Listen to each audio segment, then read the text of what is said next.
Okay, we're recording. Technical issues. Welcome to episode 1 of Memers in a Prius drinking kombuchas.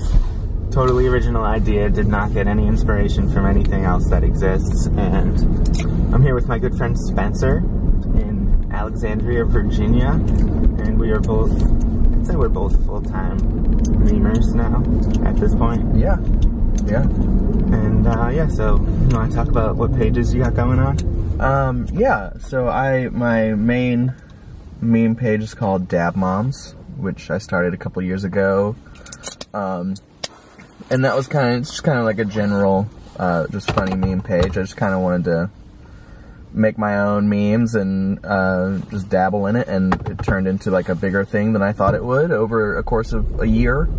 I also run a page called Memes for Memers, which is just all memes about making memes and posting memes and running meme pages, and just kind of like, it's kind of for the community of people who are like all original meme makers, and that's kind of where we go to sort of commiserate about, you know, the state of affairs. Yeah. In meme land. People stealing your memes or whatever. Like, you know, some of it is very ironic and tongue-in-cheek, like, oh, somebody stole my meme, like I'm gonna kill myself, like, you know, just like it's very silly. And there's also stuff like I always like doing posts about like doing ads and promos and shout outs and stuff like that, because very relatable too. Yeah, those of us who do it, like, you know, I've had a lot of other meme people be like, this is my favorite page because it actually relates to me, like it's like memer problems. So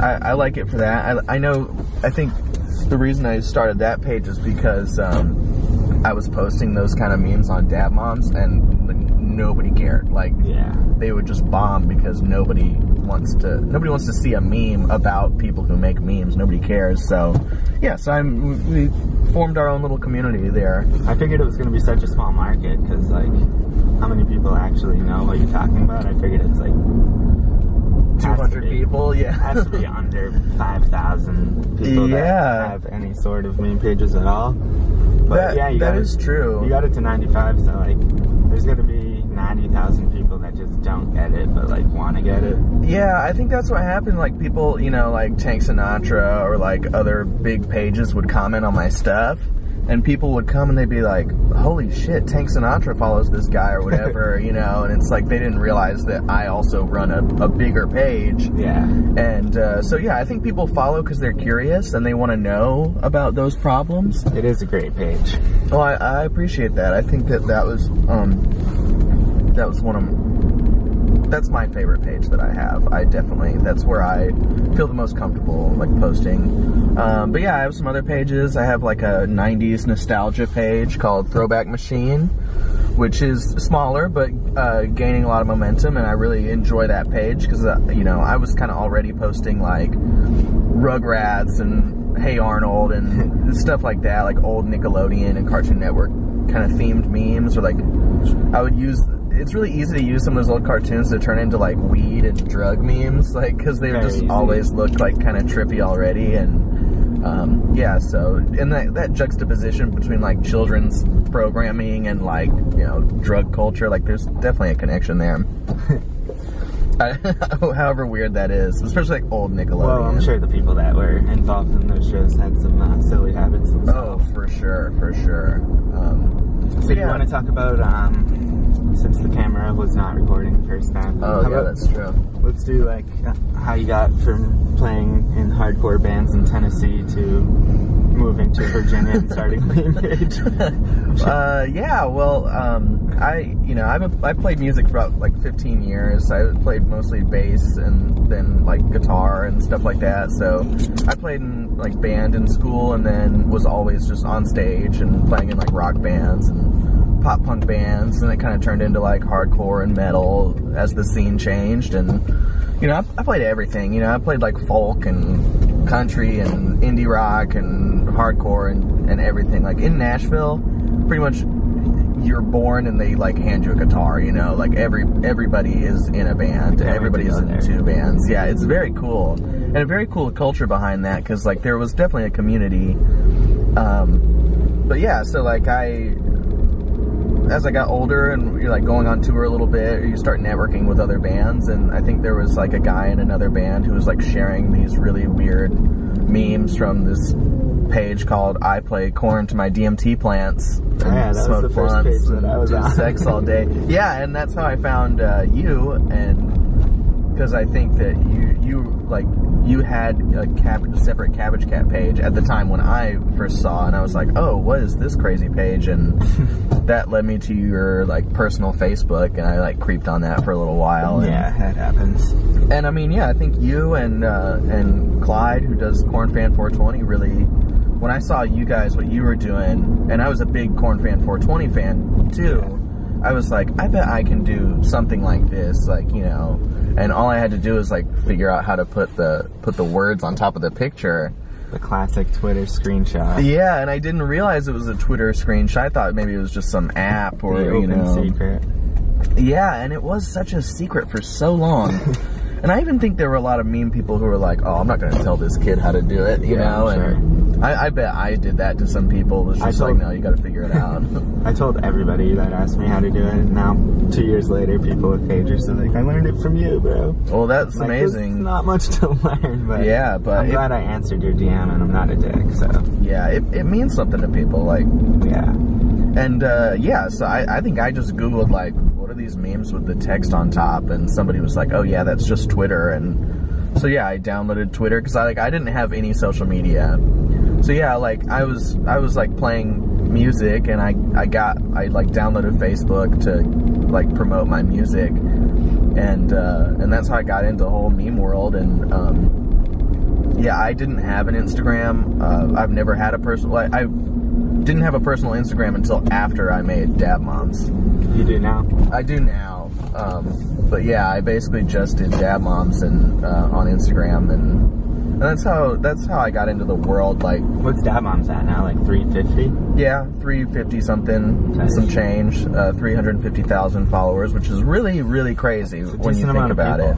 Oh yeah, I remember even when Cabbage Cat hit 100,000, I think I messaged you and was like, congratulations. Yeah. And it was just like, yeah, that's like a stadium full of people. Yeah. Like, if you put all your followers into a stadium, it would fill up. Yeah, Sunny Side Up pretty much put me on, and I remember messaging him when he hit 100K. I was like, this dude's gonna be like famous with 100,000 followers. I know, and I mean, and I just saw today that his music is like taking off on Spotify and stuff. He's killing it. Yeah, he's killing it on every front. He's up to some good stuff. Mm-hmm. Stays busy. Yeah, I think Sunny Side Up was one of the first pages that I saw, like along with like Fuck Jerry on Facebook, and that got me sort of interested. And then that's how I found like you and I Play Corn and stuff, and yeah, it's just like a crazy community. And like I quickly realized that Instagram was more for me. I think my stuff was a little more like middle of the road, like just sort of like not political and not like, I don't know, it was just more like I was just trying to be goofy and silly. I wasn't really trying to like make I didn't have much of a deeper message to it. There are times when I would be political or whatever, but yeah, I was mostly laid back. Instagram's definitely good for that, because Facebook, it's like, I spend most of my time on a personal Facebook, and like it's just friends and whatever, but yeah, there's no way to get more attention unless you jump off to Instagram. Yeah, and it's funny watching Instagram become like the dominant platform. Like even just 2-3 years ago, it was kind of Facebook and Instagram were sort of at a similar level, and now I feel like the younger generation is like, a lot of them don't have Facebook at all. Yeah, they refuse. Yeah, because they're like, oh, that's what my grandpa does. It's like, yeah, well, there's still like hundreds of millions of daily users on there, so it's not like it's a desert over there, you know, there's tons of stuff. It's still popping. A lot of the best people that make content are Facebook only. Oh, absolutely. And I've watched in the past year a lot of those people get fed up with how they're being treated on Facebook by the moderators and by, you know, just the institution of it. You know, you can't be critical of the wrong things or else you'll get shut down and without warning. Like we did that. I mean, that happened to you. Yeah. And we did that whole like Zuxit thing that was like Brexit, where, you know, we all like protested against the like unfair treatment of all these pages, and it seems like it's just gotten worse. Like, I personally love Mark Zuckerberg and know my life. Yes, that's true too. Say anything negative in any way. Yeah, I have no problems with the platform. I just think, you know, on Instagram you have a little more freedom to do stuff without worrying about the system shutting you down. I mean, if you have 300,000 followers on Instagram, you're gonna get like 20,000 likes at least. Yeah. If you have the same on Facebook, you'll get like 112. Unless you pay to play. But that's why I totally like pretty much just dropped Facebook, is because I was like, what's the point of me taking time out of my day to go over here and all I do is get like 30 likes, and then somebody's like, I hate this is a terrible meme. It's the only comment. You only have like, 2 comments, so like they're powerful. Yeah. When Cabbage Cat went down on Facebook, I was like, that'll save me time. Yeah, honestly, I just dropped Facebook so that I can focus on Instagram. And yeah, if the same post, like I'll literally have a post get like 50,000 likes and have 1,000 comments on Instagram, and I'll post the same exact content on Facebook and it has like 40 likes. It's not. Yeah, it's broken. Yeah, it doesn't make you want to keep doing it. But I think if you like there's ways to kind of hack the algorithm, I feel like, on Instagram, where you like and comment, you post a bunch and stay active. You can play the games. Yeah, and if you play the games on Facebook, I'm sure like that will add up. But yeah, I don't have time. Maybe if I had an intern, but I don't think like I'm making enough money to hire an intern at this point. What a beautiful part of Alexandria. Oh yeah, very nice, very nice. I love it around here. We're on the ocean. So yeah, I just figure like this is a good way for everybody to get to know everybody, because it would be a waste of time if I met like 100 of like the top main people in the country in 1 year and didn't like get like an extensive collection of footage. And you're just like, they were cool. They were nice. Yeah, it was time to watch TV. I think it's a great idea, because you know a lot of these meme people are super anonymous, or if they're not totally anonymous, you never really like hear their voice, see their face, like get their input on stuff. It's usually behind the mask of like the sort of ironic humor. It's not really like, and that's why I'll do like live videos on Memes for Memers, and I'll be pretty earnest about it. You know, I'll be like, you know, ask questions, like I'll tell you like kind of what my life is about and stuff. And yeah, it's cool because you like teach people how to do what you do completely openly for free. Yeah, and like I also just started another page called Templates for Memers.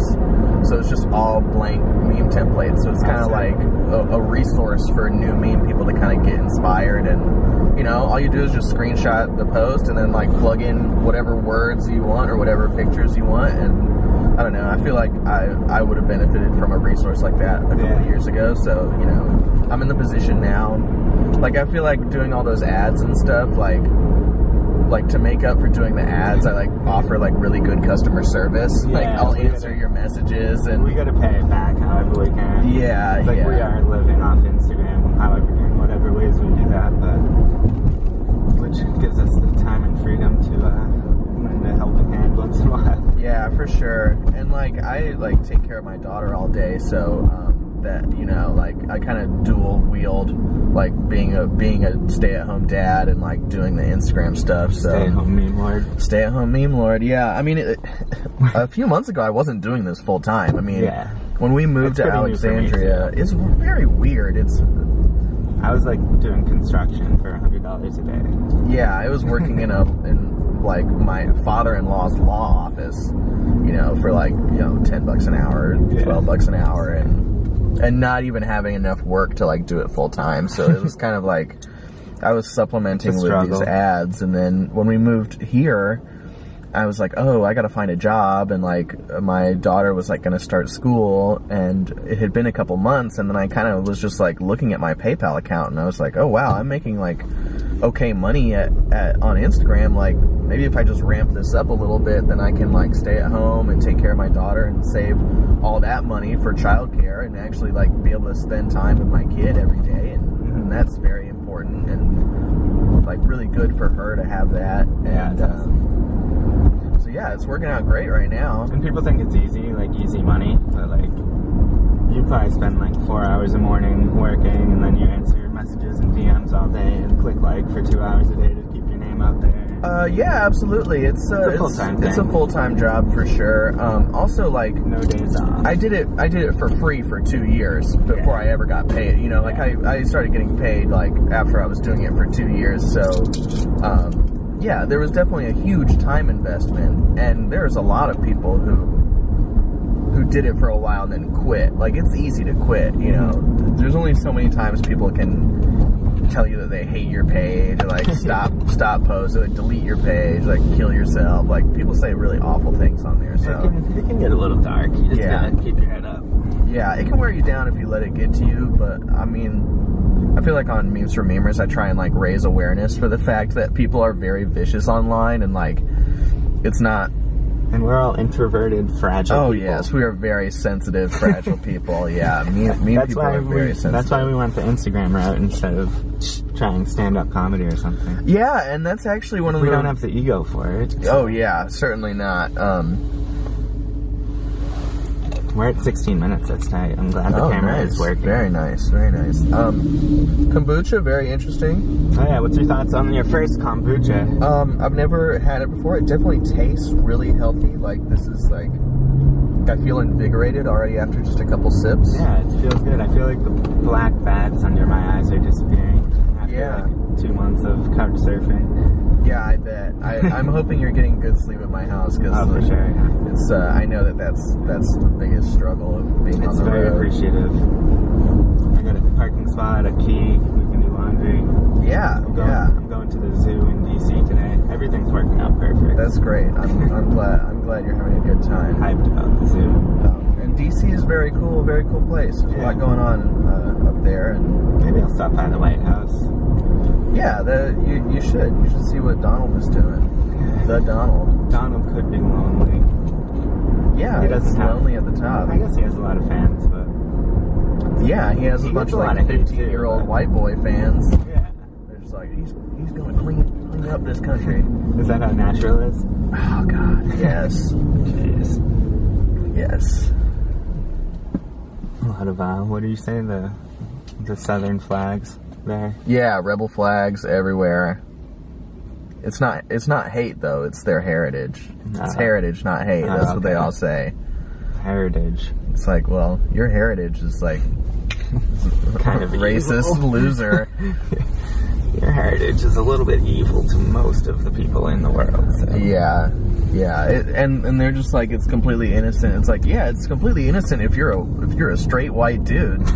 Like, yeah, it doesn't offend you at all. Certainly, yeah, you'll be fine. Well, and like, I think that, you know, for some of these people, it's really not their fault. Like, you know, they're born into this world where they don't see like a black person or like, you know, like anybody who's not them their whole lives, because, you know, you're out in the country, everybody looks like you, everybody thinks like you, everybody acts like you. You're kind of stuck in that like feedback loop or whatever. Yeah, it's a small world. Yeah, out there in the woods. Yeah, it is. Mudding, going mud. Yeah, and I mean, there's some awesome things about the South, and I feel like Nashville is a pretty good place because there is a lot more like left-leaning people and younger people. It's more of a creative environment. Deep Tennessee. Yeah. But I mean, you know, you go 30 minutes away, you know, that's where you get the shotguns and the tractors. Yeah, that's where I went. There's a picture of me on a truck covered in mud shooting a shotgun. That's what's up. Yeah. That's the South. That's the heritage of the South. I had to experience it. And then, what's today? Friday? Tomorrow, I'm supposed to shoot a gun again. Yeah, a sniper rifle, no less. Some sort of was advertised. It said 200 yards with a scope is what the guy said. That sounds like a sniper rifle. I'm no gun expert. I've never owned a gun. Me neither. My dad tried to get me into like hunting and shooting, and I like did it once and like killed some birds and like had extreme guilt about it. I think now that I'm older, I'm like a little more mature about that, and like, you know, if I'm gonna eat meat, like, I should probably be in touch with what it really means to, like, actually kill an animal, you know? Yeah, like Joe Rogan. Yeah. I want to be like Joe Rogan. Yeah, I just want to wear camo pants in the middle of the mountains. Yeah, it would be cool to, like hunt your own animal and, like, kill it and eat it. Like, do all that yourself. Like, I feel like that's the best way to eat meat, but, you know. what are you gonna do? I'm also eating at Taco Bell occasionally, so. Yeah, it's hard to bring a gun into Taco Bell and find your own animals. Yeah. In Tennessee, it's totally fine to bring a gun into Taco Bell. That's true. So yeah, I think this video cuts off at like 24 minutes, this camera I have. Oh. Maybe that should just be what the episodes are. Yeah, I mean, that's literally like a TV episode with commercials that'll get you to your 30 minutes. It's entirely fair, and it will not take 7 hours to upload onto the internet. Yeah, that's true. So yeah, we just talk until the camera dies. That's an easy way to go about it. Sounds good to me. That sounds like perfect. Yeah, episode 1. Great place to start. I'm trying to think of anything else we should talk about because, you know, there's the wild world of Instagram and memes and stuff. I feel like in the past 2 years, it's gotten so big. Yeah, it's blowing up. You're doing, I don't know if you want to talk about it or not, but you're doing some memes for some pretty known brands. And yeah, I think I'm allowed to say. I did some stuff for Comedy Central. They did Broad City. When Broad City came out, I made a couple memes for them and did some advertising for them, which was like a huge opportunity for me. And now I'm doing some stuff for like L'Oreal, like L'Oreal Paris or whatever. Are you making like shampoo memes? Yeah, well, their offshoot is for like hairdressers, and so it's like I'm making like hairdresser memes. Like they sent me a bunch of like problems that hairdressers run into all the time, and so like I've done some stuff like, oh, when your client shows up 30 minutes late kind of stuff, like, oh, when somebody wants to dye their hair in 30 minutes kind of thing. I really, really like that idea. They have been so fun to make. I showed my friend who I love when people just ask me to make something totally ridiculously specific, because then like it kind of tests your skills. Yeah, it does. It's definitely been like can I make memes about a watch for Gucci and have them actually like, oh yeah, you did those Gucci memes. Those were awesome. I loved those. I loved those from you and some of the other people that did them were also very, I remember very I talked to Goth Shakira about it. I don't remember who else was in she did it. Yeah, there were definitely some others. Yeah, I would turn left, and maybe you can get back up on King one way or the other. Yeah. But yeah, when I started making memes and I was like posting on Facebook about like, oh, I got 100 likes on a meme, like I was like losing friends. Like they were like, no, dude, this is so embarrassing. Yeah. And then now those same people are like, oh, so how's the meme stuff going? And like, it was a total joke at first. Yeah, and it was just like, why are you wasting your time doing this? It's still a joke, but like it is like something. Yeah, well, now everybody makes their own memes. Like now you see like on Facebook and Instagram and stuff, people are making their own memes and like posting them like about their life or like pictures of their friends. Like meme culture is like ingrained in people now, so it's kind of like. And 10% of like company pages are meme pages. Yeah. Like it's gonna go up. It's gonna be at like 90% someday. Yeah, I think it's just gonna get bigger and bigger because everybody appreciates it now. Like, and everybody is on the same page. It's just like the easiest content for the time we're alive. It's a picture with some words on it. Like it's pretty easily digestible. Changes. Nobody has the attention span for TV or movies or. Yeah, people are still into video games a little bit. But. That's true. And I also feel like TV is still big because it's like everything people want out of movies. It's like, oh, I don't want to sit through a 3-hour movie, but I'll sit through a 30-minute or an hour television show. And not be